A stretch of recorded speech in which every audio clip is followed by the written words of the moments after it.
গণপরিষদের মাধ্যমে বাংলাদেশের নতুন সংবিধান চায় জুলাই গণঅভ্যুত্থানে সরাসরি সামনে থেকে নেতৃত্ব দেয়া দল জাতীয় নাগরিক পার্টি এনসিপি। রোববার কেন্দ্রীয় শহীদ মিনারে দলটির আহ্বায়ক নাহিদ ইসলাম ২৪ দফা ইশতেহার ঘোষণা করেন, যেখানে র্যাব বিলুপ্তি, দ্বিতীয় রিপাবলিক, গ্রাম পার্লামেন্ট সহ বিভিন্ন বিষয় উঠে আসে। দর্শক, আমন্ত্রণ এটি নিউজের নিয়মিত আয়োজন আমাদের কথা অনুষ্ঠানে। আপনারা জানেন, প্রতিদিন কোনো আলোচিত বিষয় নিয়ে সাধারণ মানুষের মতামত আমরা আপনাদের সামনে তুলে ধরি। গণপরিষদের মাধ্যমে নতুন সংবিধান চায় এনসিপি, এ নিয়েই আজ আমরা শুনব সাধারণ মানুষের মতামত। তবে তার আগে চলুন এই বিষয়টি সম্পর্কে এটি নিউজের প্রচারিত একটি প্রতিবেদন আমরা দেখে আসি।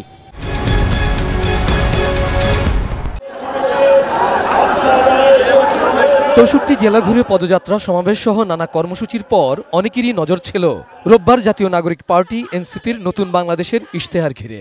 এদিন বিকেলেই কানায় কানায় পূর্ণ হয়ে যায় রাজধানীতে কেন্দ্রীয় শহীদ মিনার প্রাঙ্গণ। এক বছর আগে যেখান থেকে দলটির আহ্বায়ক নাহিদ ইসলাম ফ্যাসিবাদ পতনের এক দফার ঘোষণা দিয়েছিলেন, সমাবেশের শুরুতে এনসিপির কেন্দ্রীয় নেতারা জানান, দেশের রাজনীতি সংস্কৃতিতে মৌলিক পরিবর্তন আনতে চান তারা। গত এক বছরে রাষ্ট্রের কাছে চাওয়া পাওয়ার হিসাব নিকাশের পাল্লায় হতাশার পাল্লাটা ভারী বলেও মন্তব্য তাদের। গত এক বছরে আমরা দেখেছি বগুড়ায় আমার বোনকে উত্তপ্তের প্রতিবাদ করতে করায় তার বাবাকে জীবন দিতে হয়েছে। চিকিৎসার অভাবে যাতে কেউ কারো প্রাণহানি, অহেতুক প্রাণহানি না হয়, এমন চিকিৎসা ব্যবস্থা আমরা গড়ে তুলব। আমরা এমন সংস্কৃতি গড়ে তুলতে চাই যেখানে আমাদের গণঅভ্যুত্থানের কথা লেখা থাকবে। মুজিববাদী সংবিধান বাদ দিয়ে নতুন সংবিধান প্রণয়ন এবং দেশে ইসলামোফোবিয়ার কোনো জায়গা হবে না বলে হুঁশিয়ারি দেন এনসিপি নেতারা। জুলাই ঘোষণাপত্রের সাংবিধানিক স্বীকৃতির পাশাপাশি অন্তর্বর্তী সরকারকে জুলাই সনদ বাস্তবায়নের তাগিদ দেন তারা। মুজিববাদী সংবিধান ভেঙে চুরে শেষ করে দিয়ে নতুন সংবিধান চাইতে এসেছি। এনসিপির একটা নেতা কর্মীর দিকে যদি কেউ চোখ তুলে তাকায়, আমরা তাকে রাজনৈতিকভাবে মোকাবেলা করব। জুলাই ঘোষণাপত্রকে সাংবিধানিক স্বীকৃতি প্রদান করতে হবে। সমাপনী বক্তব্যে নতুন বাংলাদেশ বিনির্মাণে ২৪ দফা ইশতেহার ঘোষণা করেন এনসিপির আহ্বায়ক নাহিদ ইসলাম। ইশতেহারে জুলাই অভ্যুত্থানের আইনি স্বীকৃতি ও বিচার নিশ্চিতের ঘোষণা দেয়া হয়। গণতান্ত্রিক রাষ্ট্র প্রতিষ্ঠা ও রাষ্ট্রীয় প্রতিষ্ঠানের সংস্কারের কথা তুলে ধরা হয় সেখানে। আমাদের প্রথম দফাটি হলো নতুন সংবিধান ও সেকেন্ড রিপাবলিক। অঙ্গীকারী হচ্ছে গণপরিষদের মাধ্যমে একটা নতুন সংবিধান। ন্যায়ভিত্তিক বিচার ব্যবস্থা ও আইন সংস্কার আনার ঘোষণা দেয়া হয়। সেবামুখী প্রশাসন ও দুর্নীতি দমনে শাস্তি নিশ্চিতের প্রতিশ্রুতি দেয়া হয় ইশতেহারে। জনবান্ধব আইন শৃঙ্খলা বাহিনী গড়ে তুলতে একটি স্থায়ী পুলিশ কমিশন গঠন করার কথাও উল্লেখ করা হয়। আমরা র্যাব বিলুপ্ত করব এবং আমরা গোয়েন্দা সংস্থাকে রাজনৈতিক স্বার্থে ও মানবাধিকার লঙ্ঘনে ব্যবহার বন্ধ করে সুস্পষ্ট আইনি কাঠামো তৈরি করব। সার্বজনীন স্বাস্থ্যসেবা, জাতি গঠনের শিক্ষানীতি, নারীর নিরাপত্তা, অধিকার ও ক্ষমতায়ন ইশতেহারে গুরুত্ব পায়। ইনকিলাব ইনকিলাব NCP. Abul Kalam Azad, ATN news, Dhaka. দর্শক, এতক্ষণ আমরা রিপোর্টটি দেখলাম। এবার চলুন এ বিষয়টি নিয়ে সাধারণ মানুষ কে কি ভাবছে তা আমরা শুনি। কিছু ইস্যু থাকে যেগুলো আসলে সংবিধান এক কথায় হুট করে চেঞ্জ করে ফেললে চেঞ্জ করার কিছু প্রসিডিউর আছে, সেই সিস্টেমে যদি চেঞ্জ করার মতো, এক কথাই হলো যে আমরা যদি চিন্তা করে থাকি এভাবে যে সংবিধানটা চেঞ্জ করলে দেশের এবং দেশের জনগণের ভালো হবে, কিছু কিছু জায়গায় সব তো চেঞ্জ করার মতো ইস্যু না, কিছু কিছু জায়গায় কারেকশনের ইস্যু থাকে, সেই ক্ষেত্রে কিছু কারেকশন করা যাইতেই পারে।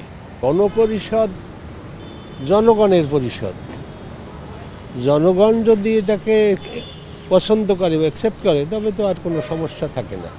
আমরা তো জাতীয় পার্টি দেখলাম, বিএনপি দেখলাম, আওয়ামী লীগ দেখলাম, এখন তো আরও নতুন নতুন দল আসছে। আমরা একটু নতুনভাবে দেখতে চাই, নতুনভাবে দেখতে। কেন এখন যখন আওয়ামী লীগের আন্ডারে যা যেখানে যে ছিল সব তো ওদের মতো করে তৈরি করা ছিল। এখন নতুন গভর্নমেন্ট আসার পর যদি এগুলোর চেঞ্জ করে, তাহলে হয়তো আমরা নতুন কিছু আশা করতে পারবো। আওয়ামী লীগ যে পরিবর্তনটা করছে বা তাদের সুবিধার্থে যে বিষয়গুলো যোগ করছে, ওই বিষয়গুলো বাদ দিয়ে সংবিধানটা কিছু কিছু জায়গা পরিবর্তন করা যেতে পারে, বাট ৭১-এর মুক্তিযুদ্ধে এটা কখনোই বাদ দিয়ে ফেলা ঠিক হবে না।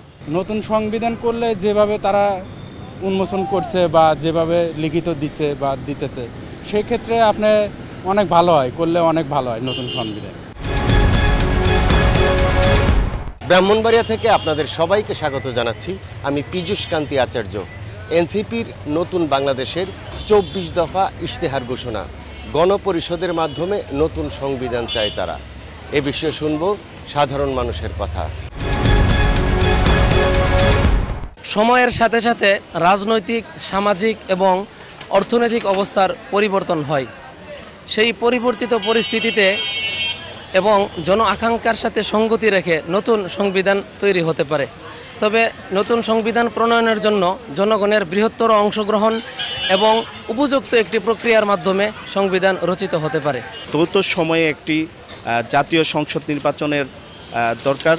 জাতীয় সংসদ নির্বাচনের পরে যারা সংসদ সদস্য হবেন এবং সংসদে যাবেন তারাই হচ্ছে এই সংবিধান পরিবর্তন এবং মঙ্গলময় বিষয় নিয়ে আলোচনা করবেন।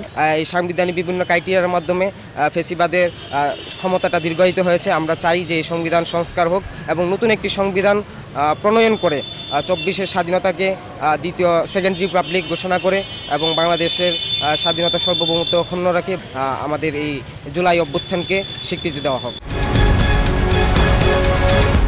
আমাদের কথা অনুষ্ঠানে খুলনা থেকে স্বাগত জানাচ্ছি আমি মোহাম্মদ অসীম। এনসিপির নূতন বাংলাদেশের 24 দফা ইশতেহার ঘোষণা, গণপরিষদের মাধ্যমে নূতন সংবিধান চায় তারা।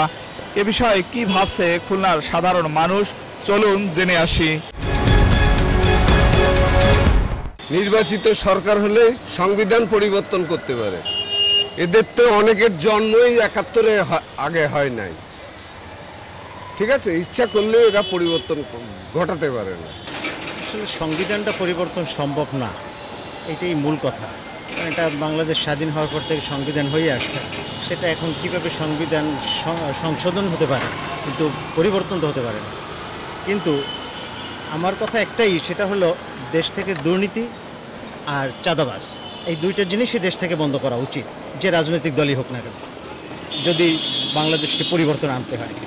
আমাদের সমাজ ব্যবস্থা সব কিছু যদি পরিবর্তন আসে, নতুন করে হবে, নতুন করে দেশ আমাদের গড়া হবে, সেই চিন্তা আমাদের। আমরা মধ্যবিত্ত লোক, আমাদের যাতে আমরা সহজভাবে চলাফেরা করতে পারি, কোনো সমস্যা নাই। যত নতুন দলই আসুক তারা অনেক অনেক ইশতেহার বা অনেক অনেক আশা আকাঙ্ক্ষা নিয়ে আসে, জনগণ বিশ্বাস করে এবং জনগণ পরবর্তীতে হতাশ হয়।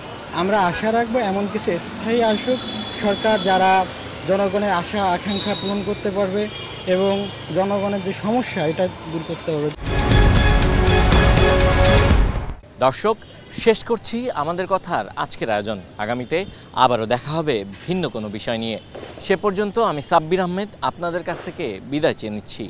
সুস্থ থাকুন, নিরাপদে থাকুন, থাকুন এটি নিউজের সঙ্গে।